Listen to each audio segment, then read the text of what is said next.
All right, first I've got the theorem up that's relating one-sided and two-sided limits.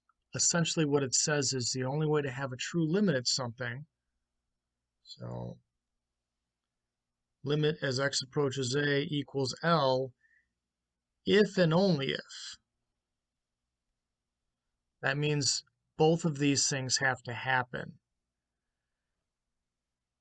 So if and only if our limit is L from the negative side and our limit is L from the positive side. So A, the limits actually have to exist, and B, they have to come to the same value. And then you have a two-sided limit. And again, that L has to be a real number. Now, your book defines infinite limits.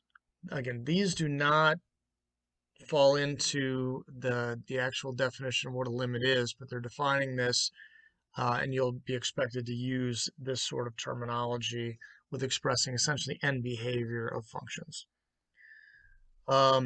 So three types of infinite limits. Let me make this a little bigger.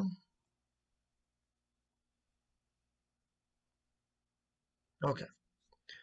So if the values are increasing without bounds from the negative side, that means we express this as a limit where the limit equals positive infinity.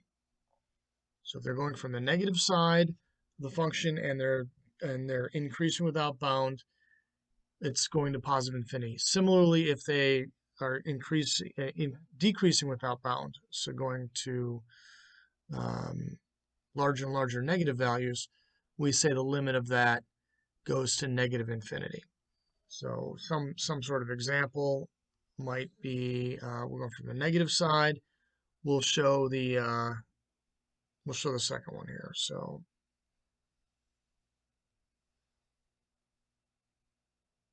say we've got a function that looks kind of like this. Say this is f of x equals 1 over x. Okay, as we get closer and closer and closer to negative to a, so in this case 0. We get closer and closer and closer to a from the negative side, it starts to go way south. It starts to get to a much larger and larger negative number. So in this case, the limit would be negative infinity. So limit as x approaches 0 from the negative side of 1 over x, that equals negative infinity.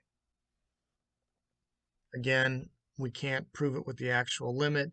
We're just noting that this is the end behavior. The limit actually doesn't exist, but we're going to be using these as the way to answer the questions. The next group is the same thing, only from the positive side. So 1 over f of x from the positive side. So as we approach 0 from the positive side, goes to positive infinity. Goes up like that. So limit as x approaches 0 from the positive side of 1 over x equals positive infinity.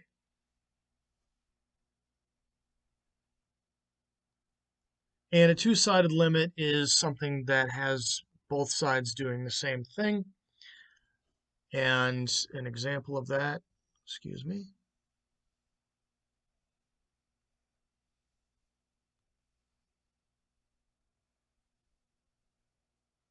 say f of x equals 1 over x squared.